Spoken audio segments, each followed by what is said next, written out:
Exam का pressure है तो टेंशन भूल जाओ, माइंड लिफ्ट लगा लूं। तो एक ऐसा मुस्लिम विद्वान जिसने 1000 साल पहले भारत आकर संस्कृत सीखी, वेद पढ़े और भगवत गीता का अनुवाद किया, उसका नाम था अल-बिरूनी। और आज मैं बताने वाला हूं उसकी वो बातें जो आपके सोचने का नजरिया बदल देंगी। ये हम टॉपिक कवर करते हैं अल-बिरूनी के बारे में। अल-बिरूनी का जन्म 973 ईस्वी में हुआ और उज्बेकिस्तान के खोरिज्म क्षेत्र में इसका जन्म हुआ था। उस समय खोरिज्म एक बहुत बड़ा शिक्षा का केंद्र था। यहाँ पर काफी पढ़े लिखे लोग रहा करते थे, बड़े बड़े विद्वानों का जन्म यहीं से हुआ, खोरिज्म से। बात करें जो अल-बिरूनी था, इसने किन किन भाषाओं को ज्ञान प्राप्त कर रखा था? अरबी, सीरियाई, हिब्रू, फारसी और संस्कृत। 1017 में खोरिज्म पर हमला हुआ, यानी कि उज्बेकिस्तान का जो खोरिज्म क्षेत्र था जहां पर अल-बिरूनी रहता था, वहां पर महमूद गजनवी ने वहां पर हमला कर दिया और साथ में वहां के जो विद्वान थे उनको कैद बनाकर अपने साथ ले आया अपने गजनी क्षेत्र में।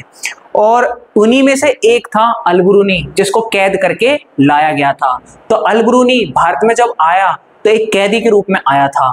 भारत में रहकर इसकी रुचि बढ़ती चली गई और ब्राह्मणों के साथ रहकर इसने भारतीय धर्म के बारे में समझा और साथ में भारत की संस्कृत भाषा को भी इसने सीखना चाहा, वो भी किसकी सहायता से? ब्राह्मणों की सहायता से। अल-बिरूनी ने एक किताब लिखी जिसका नाम था किताब उल हिंद। इसको 80 चैप्टरों में बांटा गया था। इस किताब के अंदर उपमहाद्वीप के क्षेत्रों में रहने वाले लोगों के धर्म, रीति रिवाज के बारे में लिखा गया था। इस किताब की जो भाषा थी बहुत ही सरल थी, स्पष्ट थी, आसानी से समझ आ जाती थी। इसी के साथ बात करें इस किताब के अंदर मेनली क्या क्या चीजें थी? धर्म के बारे में, दर्शन के बारे में, त्योहार के बारे में, रीति रिवाजों के बारे में, प्रथाएं और कानून के बारे में इसमें सारी चीजें, जानकारियां लिखी गई थी जो उपमहाद्वीप में इस्तेमाल की जाती थी। ऐसे रीति रिवाज और त्योहार इस किताब उल हिंद के अंदर शामिल कर लिए गए। बात करें इसने किस तरह की लेखन शैली का प्रयोग करा था इस किताब के अंदर, ये जो लेखन कला की इसकी शैली थी ना, वो बहुत ही विशिष्ट थी। एक ऐसी शैली का प्रयोग करता था जो बिल्कुल ही अद्भुत थी, अनूठी थी, दूसरों से बिल्कुल स्पेशल हो। बात करें इसने इसको लिखा कैसे? इसने सबसे पहले दूसरों से सवाल करे, उन सवालों को पहले लिख दिया, पहले प्रश्न लिखे गए, उसके बाद जो है ना उसका एक वर्णन किया गया एक अच्छे तरीके से ताकि उसे आसानी से समझा जा सके। अब बात करते हैं अल-बिरूनी के सामने जो है ना सबसे बड़ी बाधाएं क्या आई जब उसने एक किताब लिखी थी किताब उल हिंद। तो इसके सामने सबसे बड़ी समस्या जो आई थी ना वो आई थी भाषा की, यानी कि संस्कृत भाषा इतनी डिफरेंट थी कि इसने जितनी भाषाओं की जानकारी प्राप्त कर रखी थी ना उस भाषा से तो बिल्कुल अलग थी। इसको एक तो समझ पाना और इसका अनुवाद करना आसान नहीं था। अल-बिरूनी समझ गया था संस्कृत भाषा बहुत ही डिफिकल्ट है, इसके बस की नहीं है। लेकिन क्या इसने हार मानी? हार नहीं मानी। इसने क्या करा? ब्राह्मणों का सहारा लिया, ब्राह्मणों के ऊपर डिपेंड हो गया पूरी तरह से। बल्कि इसे थोड़ी बहुत जानकारी थी लेकिन इसके अंदर एक घमंड था, एक अभिमान था। इसने जानकारी होने के बावजूद भी ब्राह्मणों के ग्रंथों पर आश्रित रहा। अल-बिरूनी अपनी किताब के अंदर आगे बताता है कि भारत के अंदर एक जाति व्यवस्था बनाई गई थी, वो भी ब्राह्मणों द्वारा, यानी कि इसके अंदर जो है ना ब्राह्मणों ने सबसे ऊपर रखा था अपने आप को। और ये 4 वर्ण जो थे, ब्राह्मण, क्षत्रिय, वैश्य, शूद्र।